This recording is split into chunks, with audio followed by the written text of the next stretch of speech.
Hello, I am Stephanie Sage. Welcome to the Stephanie Sage Show. Today, my guest is Keith Griffin. Thank you so much for coming to share this episode with me. He's going to talk today on leadership. He's going to talk about the good, the bad, and the toxic of leaders. Let's see, Keith has had a career in the Navy from like 1996 through 2019. Yep, I retired in 2019. Wow, 23 years. Yeah. Wow. It's been fun. And then you were in search and rescue, and then you were a command master chief level. Yep, all the way to that. I was privileged enough to be up to that level and got to lead sailors, which was a lot of fun. I bet. I always thought to myself, if I did join the military, I would feel safest on a Navy ship because you're just out and about, like in the sea. But I'm sure it's dangerous too. It's absolutely right. We everybody has to be a firefighter on a ship, right? So they talk about that, and it's different. It's a different lifestyle out there, but it's fun. Once you get used to it, it can be really serene when you're at night and just being able to look at the stars and it's pretty clear. It's pretty fun. So I had a great career and a great time at what I did. Yeah, a great experience overall. But my mother actually took a tour on one, and she's very short. I'm short too. But she said that the walkways are really not very tall, and you're really tall. Yeah, I had to do a lot of ducking on the ships, and for me, I flew search and rescue in the back of helicopters, and we started off on very bigger aircraft when I was a young guy, and so I just had to tilt my head, and as we got older and the helicopters got smaller, my bones didn't like it as much anymore when you had to kneel all the time. I bet. But it was fun nonetheless, and I wouldn't have changed it for the world. So awesome. And then now you are the VP of Strategy and Innovation for Ozone Reality Capture. Yeah, so it's a California-based company that really we focus on using technologies for efficiencies within and to help with efficiencies in the architecture, engineering, construction, restoration, even world. And I think for us, it's being able to put the data that you get and really put those into the hands of the end users and really help create efficiencies and drive profits for the companies that we serve. So very cool. And technology is always changing so quickly, and that's an industry that's going to be progressing more and more, I would think. Yeah, I think so too. I think as you move forward, especially with infrastructure being what it is in the United States, and with I think our government now pushing more for infrastructure to be upgraded and things done during the Eisenhower era. I think what we do is going to be really important kind of in the next 10 years. So pretty interesting. Just also building bigger and better and stronger infrastructure that lasts longer too, perhaps. Absolutely. And I think once you have things like, you take Florida, California, for example, who are getting hit with, hurricanes, or they get hit with things where you need kind of more consistency in your information and more up-to-date information. I think that's where, Ozone is going to, we're looking at our niche in the market, and we're pretty excited to enter it where we're going. So, right in the cutting edge. Well, today you're here to talk to us about leadership, which is something that he specialized in when you were in the military. I did, yeah. Yeah, and then you mentioned your influences. When we initially talked, you mentioned, Colin Powell and General Mattis. So why were those two highly successful gentlemen very impressionable on? Sure. I would, obviously the military to military is pretty easy to see. Colin Powell he's one of the most down-to-earth people that I think to be able to read about leadership and leadership principles. He actually has 13 of them. And just, they make sense, right? They're not so far out there that you can't understand it. And to me, they're things that you can apply to every day, right? So I think what gets lost a lot in the military to civilian world is that I think there's a lot of civilians that go, well, that's the military, and we can't, how does that translate to us? World. Right. And I think, to give everybody's, credit, what you end up with though is you end up with a lot of lost in translation, and people who value it, right? Or who really need it, like the manager at McDonald's or the manager of a bootstrap small company. Those are the people that really need those leadership skills. And how do I translate those? And Colin Powell really kind of is able to translate those really, really well. General Mattis, on the other hand, very straightforward, right? You saw him when he was our Secretary of Defense, and he is that way. But I think the older I got, the more I respected his kind of lifelong learning kind of posture of like, you can never stop learning, whether it's about leadership or whatever you were doing.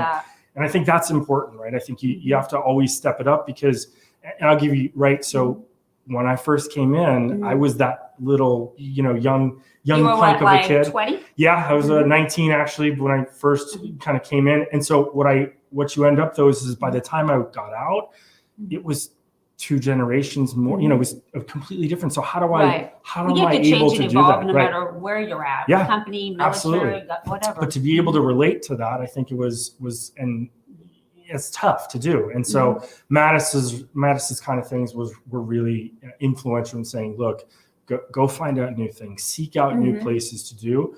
And one of the things I absolutely implore everybody about leadership is that you got to find it in places that you may not look, right? I didn't stovepipe myself with just military stuff, right? Because then I wouldn't be on the outside. So other influences, if Bob Iger's book from Disney and reading his kind of thing, or you read Sam Calhoun and Dogfish Head and just all those types of leaderships that you would go, where is this coming from? I remember sailors would come into my office, they would see my bookshelf and go, what is this? Right. Yeah. What is this? And I was like, you got to find them from other places. Cause I think it's, honestly, everybody has the same problems. They're just in different ways. And so, that's one thing I've learned as a small business owner that, even though somebody can have a totally different business, you all are still dealing with the same challenges and nothing is static. And if you should be changing and evolving because that's how you grow. Your company should be growing and changing. And I think you can take little bits and pieces from everybody. Sure. And you can learn something from everybody. I absolutely agree with that. I think if you get stuck in the same, mindset, and we'll talk about a little bit of self-deception where you don't even know what you're doing, but I think you end up with that. And so broadening yourself and really looking out, I think that's the way you learn and that's the way you grow. And I think that's sometimes it's uncomfortable, right? Yeah, but it can be. I guess we've lived in an uncomfortable world for a little while now. And so I think, being comfortable being uncomfortable is definitely something. And resilience. Well, they say if you don't push yourself to be uncomfortable, you're not challenging yourself. Yeah, absolutely. At all. And I will say I'm not the same person I was when I started this company 11 years ago, because you have to get outside your comfort zone, take on these leadership skills and do some difficult things that aren't always easy, leading and training people. So I totally get that. Yeah, absolutely. Yeah. And then you mentioned your overall appeal was just leadership, like from the top to a new hire. Yeah. Okay. So for me, it's about being at the top down, right? So if you're that person, whatever it is, if it's government, if it's a bootstrap small company, if it's a large franchise company around it doesn't matter, right? It has to come, your vision, that vision of the CEO and the mission statement and everything that comes from them has to resonate all the way through. So I always would say, I said, who has more power? Is it the shift manager at your local Home Depot? That's always a good question. Right? Or is it the Home Depot CEO that's in Atlanta? Yeah. And I've always said, I said, to me, it's the shift manager, he affects more lives, or he or she affects more lives. Down in the trenches. Down in the trenches, absolutely. And I think that's where leadership has to be cultivated, and it has to be that way. But it's got to start from that person. So if the highest person is only the shift manager, and that's the only person that new hire sees, they're never going to meet the CEO of Home Depot, then guess what? That shift manager has to be the one that has those leadership skills and presents themselves. So when I say top down, it's got to be within their range of what it is. But, at the same time, right, if something happens to the CEO of whatever company, then it resonates, and you have to say, well, that's not us, and handle those leadership lessons at your level where you're at. So, but yeah, for me, it's always been that way. Yeah. So, and I think it needs to stay that way. Start at the top. Yeah. And then I think to myself, I can only lead based on my own personality, perhaps, or my own skills or my own knowledge. But is that necessarily true? Because if you're taking little bits and pieces from other people, other leaders, can you sometimes morph yourself more into who you are not? Or is it better just totally stick with and be true to yourself as a leader, I guess? You said it, right? I think you have to be true to yourself. But what I think you end up doing is so it's two ways. We're going to talk about my extension ladder theory later on, but I think what ends up happening is you have to be able to, not only lead down, but let people lead up, right? So you let them lead up, and they're going to have their own influences with diversity. And I don't mean it in the sense of cultural and everything else. That's absolutely important to do, especially for businesses. But I mean in diversity and leadership. So the way you think you lead well and everything else, that may not work with a new hire. Personalities, right? Absolutely. Just their but one of your managers, skills. right? One of your service team leaders, that might be someone who, man, they really get how to do this, and they can really talk. Because at the end of the day, right, as a business or as a military, success is, you measure success by whatever it is, right? Or having the right person in the right seat. Absolutely. Where they're comfortable and you're building their success, Absolutely. helping them be successful because they're doing what they're good at doing and what they love doing. Yeah. And that's another one. If you could find it that you love, we're going to talk about that too, is just, when you come to work and it doesn't seem like work for people because they love it. We saw that a lot where, the best time, the best cruise I ever saw in deployment was when we were, taking the fight to in the Middle East, and we were doing stuff, and you saw people rise up, and it was a different way that we, that was happening there versus just, I've been on other cruises where we were just there for kind of to be there, and those aren't, that's not what people signed up for, and that's not what we're helping them. I always say, help ordinary people do extraordinary things. Yeah, I love that. It's great. Yeah, that's exactly what it is. Yep. Yeah, because you get them to have the passion for the company they work for, the widget that they build, or the service they provide, or for God forbid, going to, Middle East and going to those things. Yeah, exactly. You want a lot of passion. That's right. That's right. In those situations. So, you mentioned the types of leadership. There's toxic, the bad, and the good. Yeah. So I guess we'll tackle the toughest one first. Yeah. It would be toxic, right? So to me, toxic is actually one of the easiest ones because I think it's the ones you hear about on the news, right? It's the easiest to see. People recognize it instantly. They can they understand it, and it's a very black and white issue for things. People either tolerate it because of whatever, or they say that is absolutely not what I need, right? And so you're talking about the things that people get on, and you see a lot of. It always ends in the same way, right? Toxic leadership always ends with somebody getting fired, a lawsuit happening, whatever the case is, and it's never good. The company starts going downhill. Absolutely, they're not profitable. They go out of business or whatever. Absolutely, and I think sometimes you always trace back and go, what toxic event happened? And oh my God, we saw that going back, and we used to have a thing in naval aviation where you would do mishap. You'd go back and. A mishap happened, and we used to call it the Swiss cheese effect, and you could just see the holes lining up, and then the incident happened, and you were like, okay, now we understand how it kind of happens. And toxic leadership is the same thing, right? Nobody wants to come to work. I mean, morale is low. Your culture is, it's toxic, right? And that's the person probably isn't bringing out the best in the people. Not even close. Absolutely not. And you're making them feel bad about themselves. Absolutely. In a place of it's not working. Yep. And I'll be honest, I think when I was younger, you never know what it's like to be a leader until you're in the spot, right? You've owned your business for 11 years. And I'm sure when you started, you're like, you're like, well, this is not, I'm a very different person. In the right. beginning. Absolutely. And that absolutely part of it. Right. Yeah. And so, and and I think what people, I heard a great podcast the other day from a group that I follow, and you got to understand that people are people, right?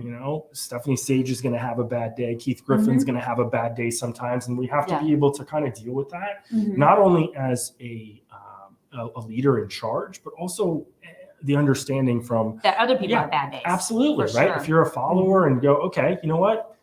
I'm going to take the helm, or I'm going to help that person out. And that's that leading up where I think can help toxic. And you got to be able to allow that to happen within your group too. So, To me, the toxic is easy. It's like I said, it's easy to see, and it's very, what's coming. So why does a leader become toxic, or are they toxic just in the beginning, or is it like a progression where maybe they lose passion or they become gilded, or Sure. just from, I don't know, what causes somebody to be toxic? So I'm an eternal optimist, right? We'll talk about. So am I. We'll talk. Yeah, I love it. I think it's the best way to be.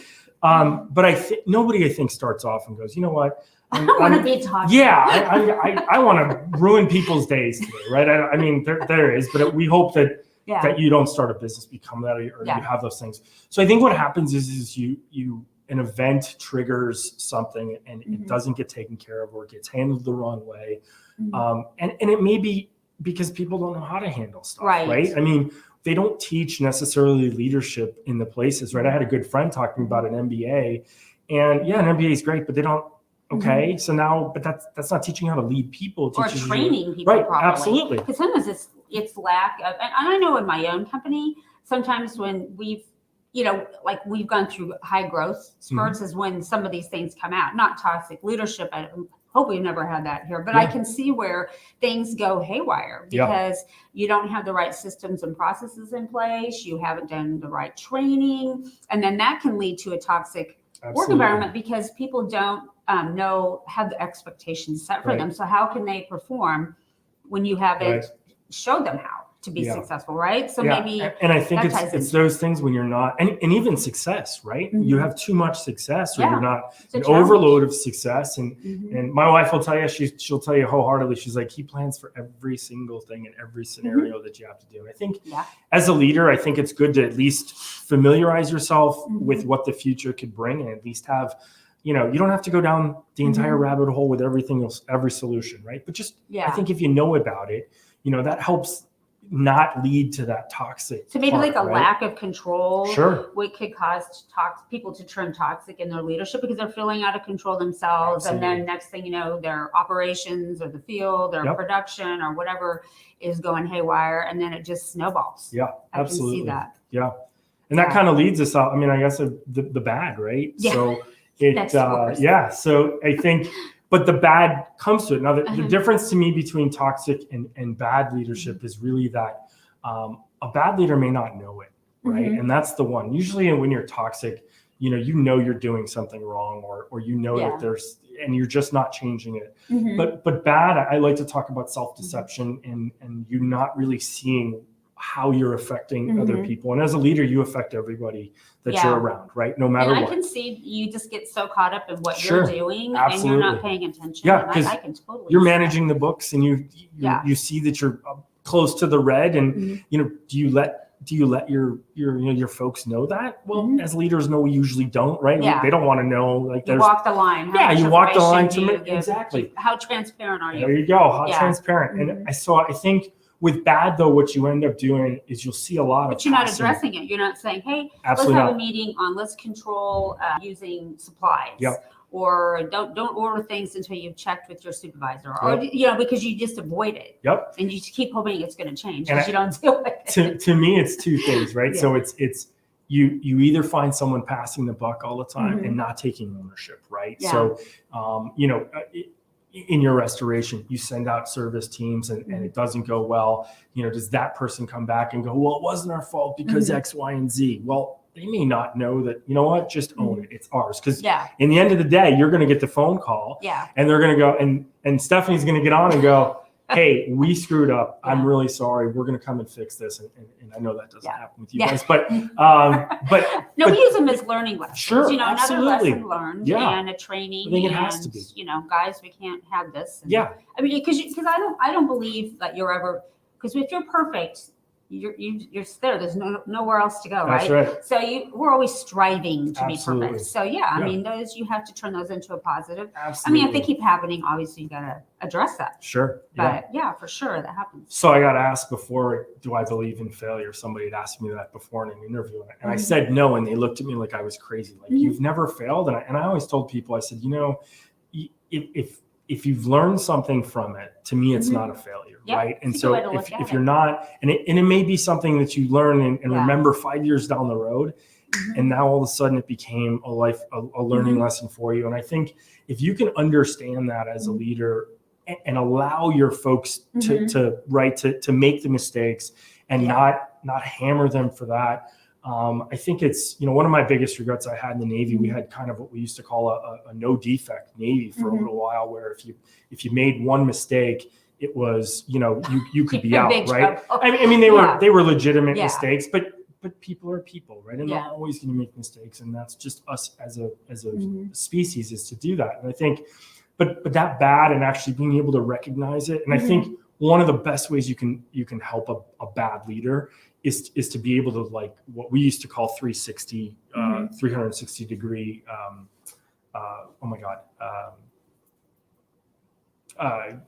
evaluations. Sorry. That's okay. So what we used to be able to do is say, hey, how am I doing? Right? You go to your newest hire and you go, how did I do?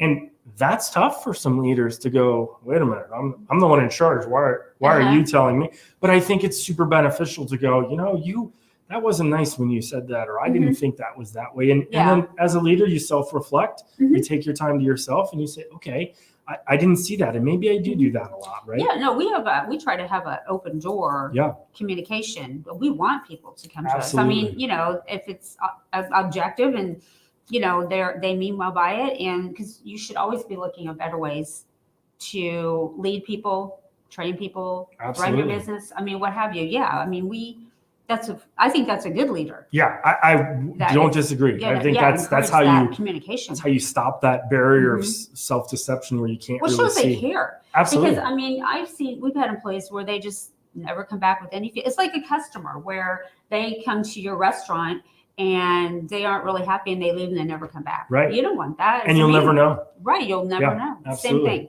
So I'll do my Colin Powell reference, right? He has 13 leadership lessons, and one of them, I'm going to paraphrase it, but he says in there, if the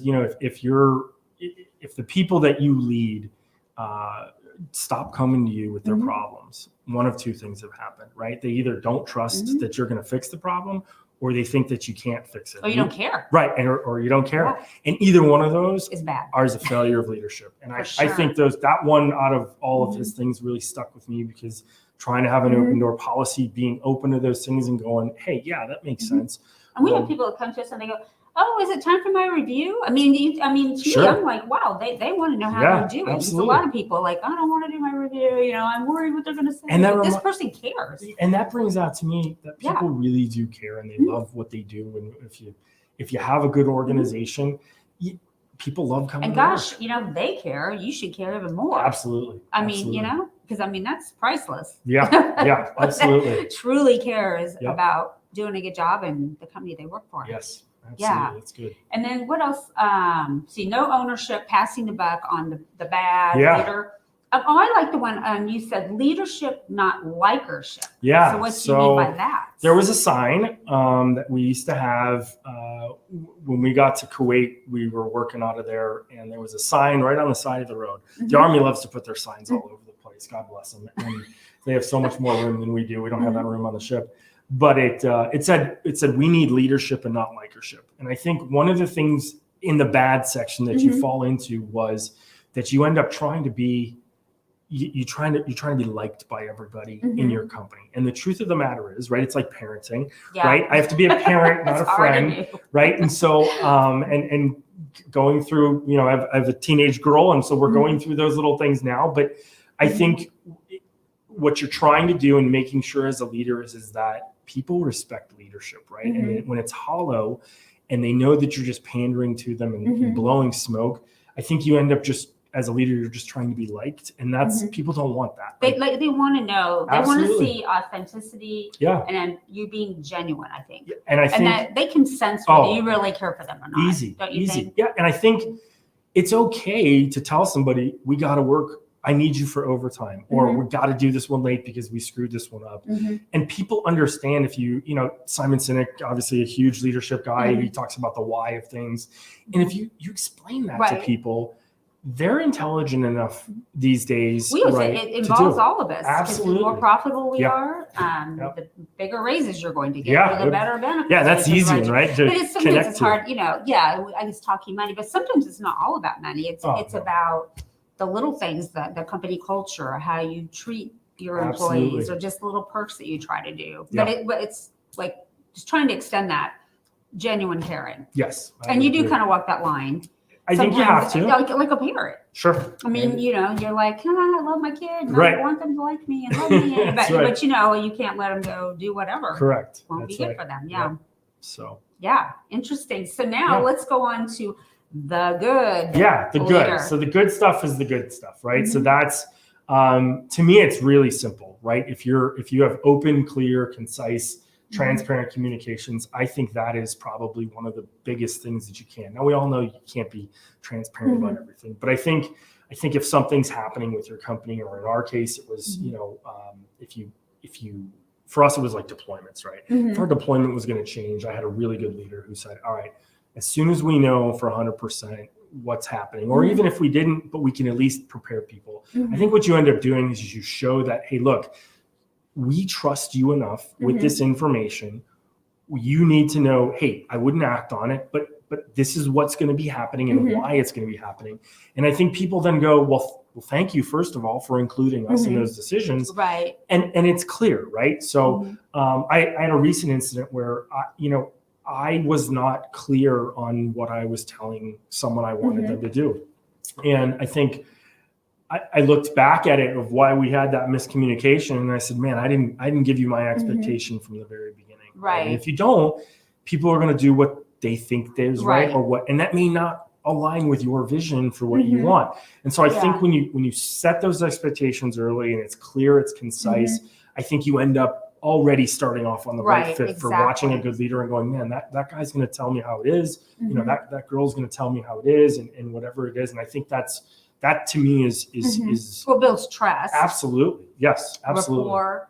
And people like to know what's expected of them. I mean, how can you perform at your best level when you don't even know what the standards are? In today's world, right? I mean, it is not, 9/11, we just had the anniversary not too long ago. That changed the world, as we knew it. And I think in this has changed, COVID has really changed the world too, in a lot of different things, right? We're seeing service industries get hit hard where people aren't coming back to the workforce because online now you can do things Zoom, online. Yeah, exactly. StreamYard. So I think you have to be able to adapt to those things. You have to be able to be clear and set your expectations in the beginning.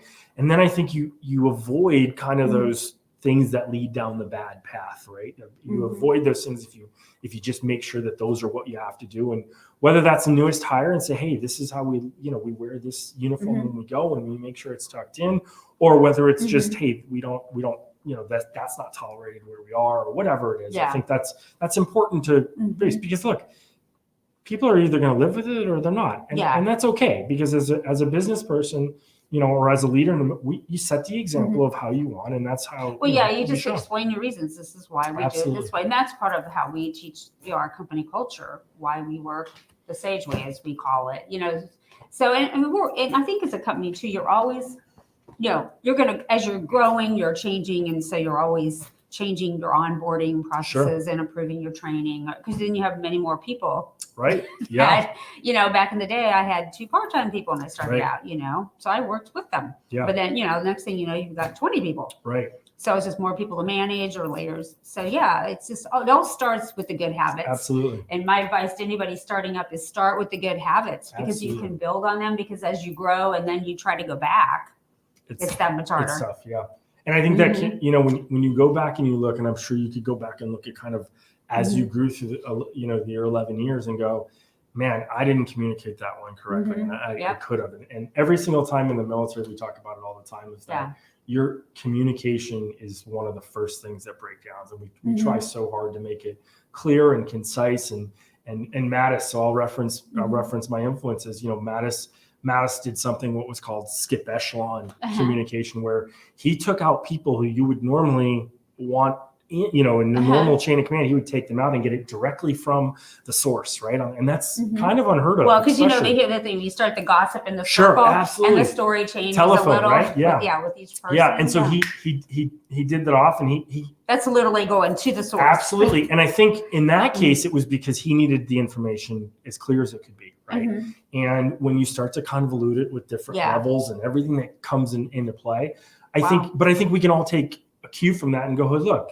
it's okay if I go to your team member and talk to them. I'm not going around you. I'm just, I need to hear it from here. It's more raw. And I think as leaders, we want that raw piece. You know, I'm not here to hammer somebody because of it. That's not it. I need the raw data because in the end, you know, Sage Restoration's 70 Sage is making the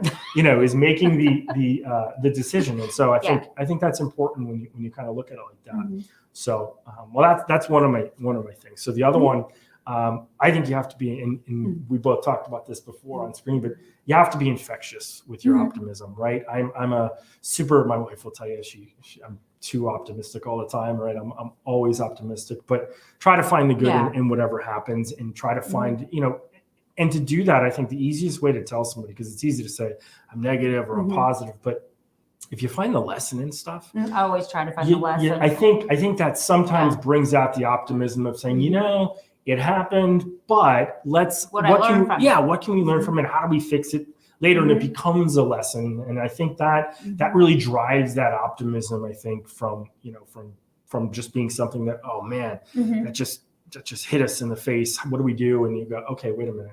But guess what? This is what we learned. Next time we're going to move towards the left so it goes by us. You know, whatever it is. I think you end up being that person that kind of finds that negativity kind of goes away. And we try to teach that, like in the field, we want people to think outside the box, like because things don't always go, especially you're on a job, a tool breaks or Lord knows, and you've got to find another way around it. Sure. And so we like to encourage people think outside the box. Yeah. That's part of that's part of our company culture. How can we get this job done?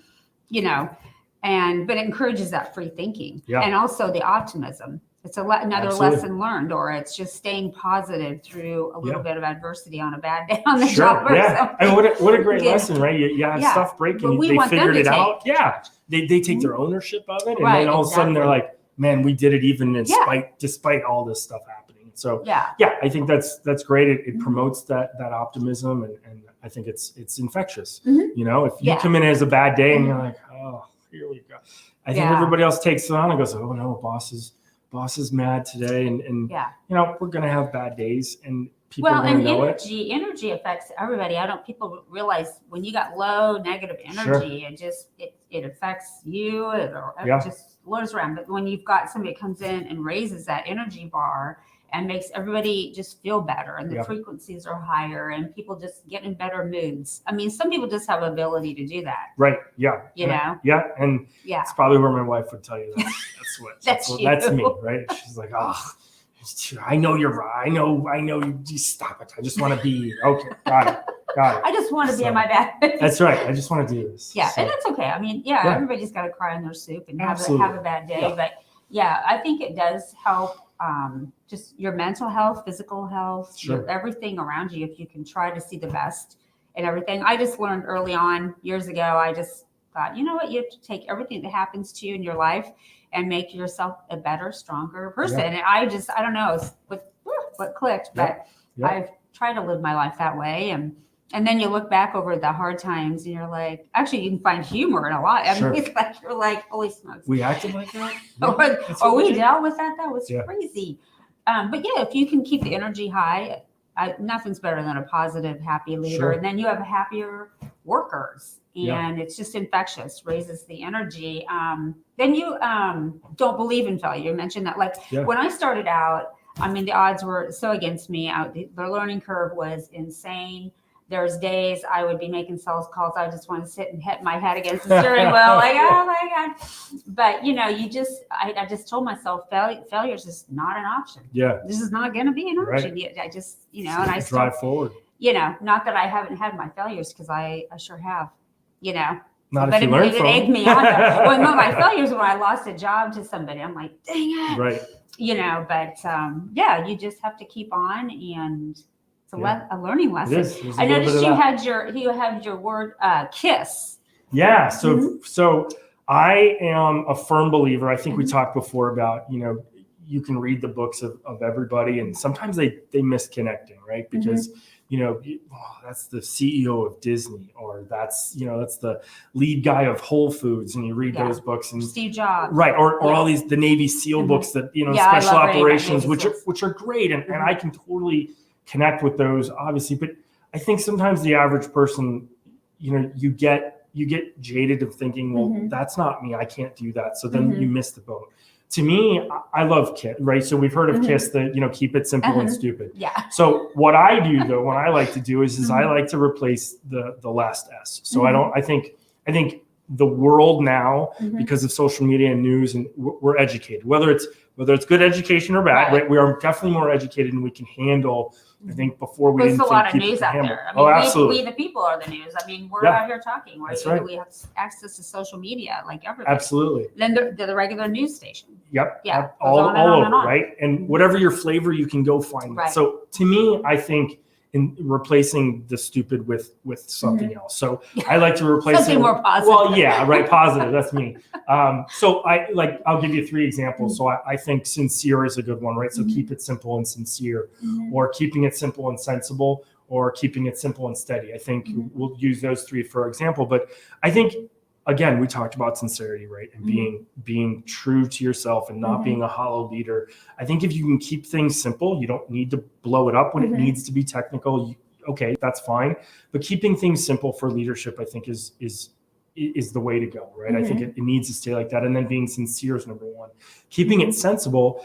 Look, sometimes you're going to need to talk to people about things, and sometimes you need to read the room. Like I tell my younger daughter all the time, read the room, understand what you're walking into before, and like get the feel. Right. It may not be the right time to lay this leadership on somebody or whatever, because they're not maybe mature enough. The situation isn't right. And sometimes people just need the benefit of the doubt, saying, you know what, you had a bad day. Why don't you go home early? Whatever it is. So be sensible about your leadership lessons, I think.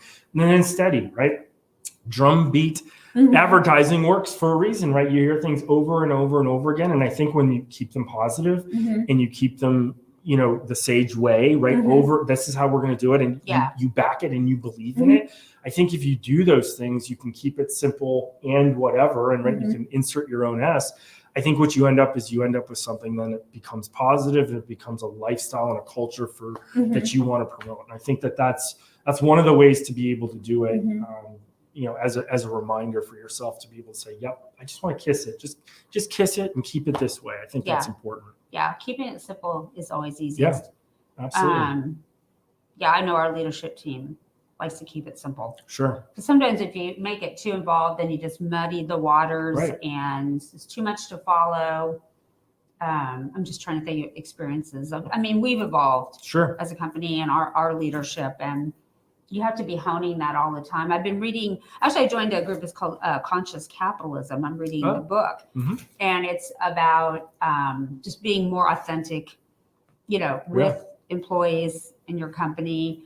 And it ties into a lot of what you're saying. It's just being genuine, authentic, and actually really, you're working to be profitable. Sure. But if everybody's working for a cause and a purpose, then people are more apt to come together, and you're uplifting them. And that's kind of really what my show is about. About a year ago, I'm like, I just feel like there's a lot of negativity in the world. And I'm like, I just felt a need to do something to bring positivity, inspire people, and have people like you that talk about leadership and being positive. Just any way that you can get people to start thinking. Sure. Yeah. But we need to start caring about each other more. Especially now, right? It's now more hard than ever. times where we need resiliency and to be able to kind of find things. Yeah, absolutely. Just land a hand up. And so that's my reminder, right? So I have this reminder that I told Stephanie about before the show, and it's on my desk, and I've had it now for probably 10 years. I have a can of Spam. And for me as a leader, you ate that a lot when you're in the Navy. No, actually not. We didn't. Maybe in Hawaii we did when we pulled into Hawaii. But I have a can of Spam, and it represents the 4 things really that I think leaders, we have to always stay conscious about it. And that's so sex, power, alcohol, and money, right? So it's a can of Spam, and I used to give it to all my friends who turned into leaders, and they would have it on their desk, and people go, why do you have a can of Spam on your desk? And I tell them, I said, because these are the things that they creep up, right? It's the bad, it leads to the toxic. And if you can remember those things and know that each one of them can, if you're not right, don't focus on them. but know that they're there. Like Mm-hmm. leaders shouldn't be shy in talking, in talking and thinking about, look, these things can creep up, right? Mm-hmm. And I think power is the one that's tough. That's the hardest one to do, right? The other ones, That's you probably can add part a of lot of maybe things. the toxic and the bad, because it talks in that conscious capitalism about leaders that are just in it for themselves, for their power, for their ego trip, for the money, what have you. And that may serve you well for a while, but eventually you're probably going to turn. Always leads to the same place. Because really, your purpose is just yourself. Sure, absolutely. Because it needs to be about the people. It is 100%, right? So it's, to me, it's servant leadership, right? You are serving them, right? You have no, it's a privilege to lead in my eyes. And I think that when you think about that, what can I do to help you today? How do I make your guys' jobs easier in the things that I do? My current CEO, and to give him a little plug here, but every single week, that's what he says every single week. He's like, what can I do to help you guys do your job effectively? And I think, I've heard those before from other leaders. And I think that's perfect. That's what we should be saying every day, right? Walk in the door and go, all right, how do I help you do your job? What can I help you? What barriers can I remove? That's, I think, the leader's role, is to be able to do that and really help, because then we're all successful, right? Or just also instilling, why are we here? Sure. What are we doing? What is our purpose? Because I feel like everybody has to feel value in themselves. What am I doing to help others? Because no matter what company, you're doing something to help your customer. And ours is, we help people in some of their worst situations, but it ties in with that, like the purpose and getting them to find fulfillment in that. Right. So, very true. I'll have to get a can of Spam now. I got another one. I love it.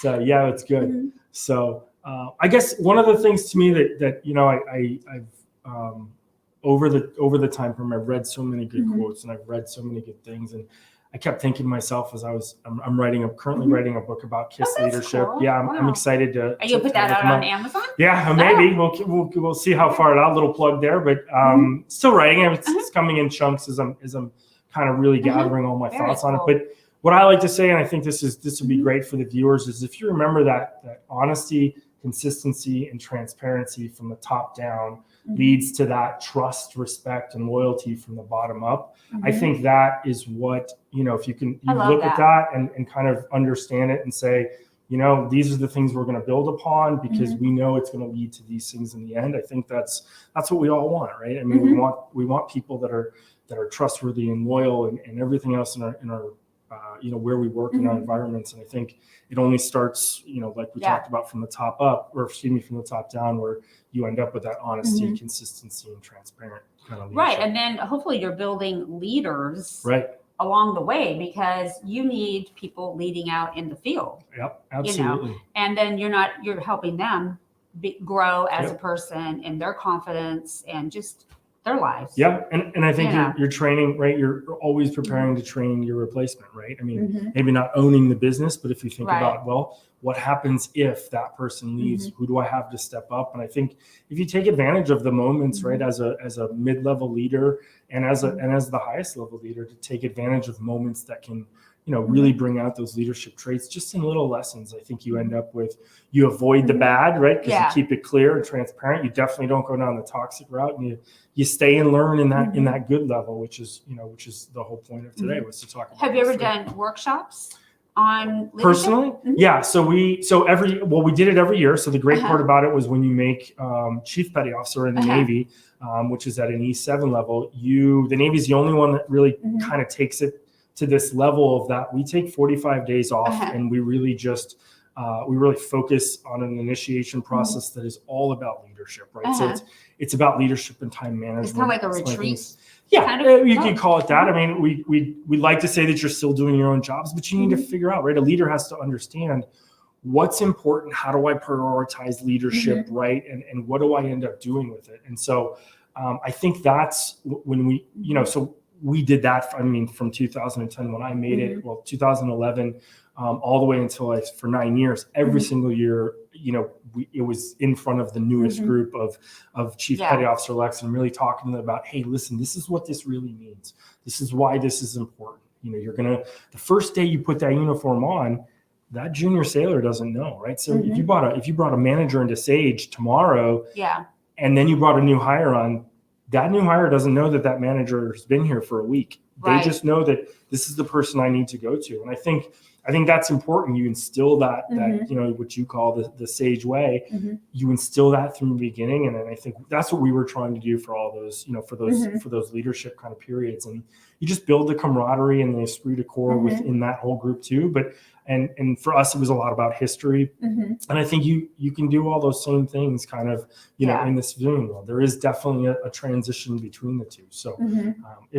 So for about 9 years, I was able Wow. to teach leadership every single year Yeah. about the same time. Mhm. We How did many it people every did year. you have underneath you at your, like, the most people that you ever had to lead? So both my two last commands had 2,000 people. So Wow. now that wasn't me directly Yeah. leading, so I won't take credit. We had Mhm. a bunch of people that managed all of them, Mhm. whether it was at the squadron levels and Yeah. we were doing that, or whether even at my own at test and evaluation squadron where I was last, we had employees, and Mhm. I had a little bit of inputs, and we had about 150 to 200 Mhm. military members that we were kind of over. And so that leadership triad Uh-huh. of my commanding officer, my executive officer, and my Mhm. chief test pilot, we would get in a room, Mhm. get together, talk it out, goods, bads, others. Mhm. But when that door opened, right, we were right behind. Right. We were behind the CO and said we're all on the same page, right? And I Mhm. think that's a great lesson as well for leadership, that you can remember that it doesn't have to be you by yourself, right? Right. Have a confidant, Mhm. have an advisor that you can kind of lean on, whether that's Mhm. inside or outside your organization, because look, it's sometimes can be lonely. It's lonely at the top, right? And I think Yeah. I think you have to have your vents and your Mhm. or peer groups, whatever it is. Like you get Mhm. together and you start talking, and so I think Well, those you are don't always important. have all the answers. No, I mean, no, people think, I guess absolutely maybe not. they think whoever's running the show Yeah, has yeah. all the answers all the time. Yeah, right. We don't. I mean, Yeah. but so that I have goes. to think on a lot of this. That goes to surrounding yourself with the right Yeah. people, right? Mhm. Whether it's the right hire Yeah. or whether it's even at the Mhm. president, it's about surrounding yourself with the right people for the right Right. answers. I think those are the important things that you have to kind of realize and do. So, Mhm. but yeah, absolutely.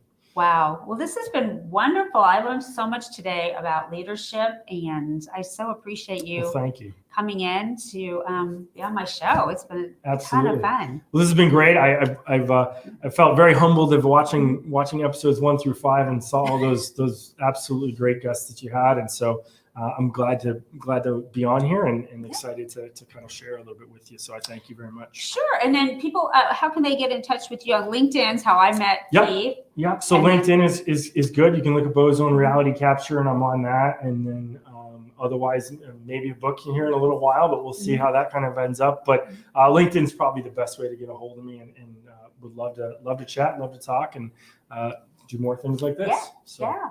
All right. Well, thank you again so much. It was so much fun. absolutely. All right. And then let's see, next week, I'm going to have Dr. Michelle Robin on my show. So hopefully you guys can tune in then. Maybe you can join and watch too. Absolutely. All right. Thank you. Thank you.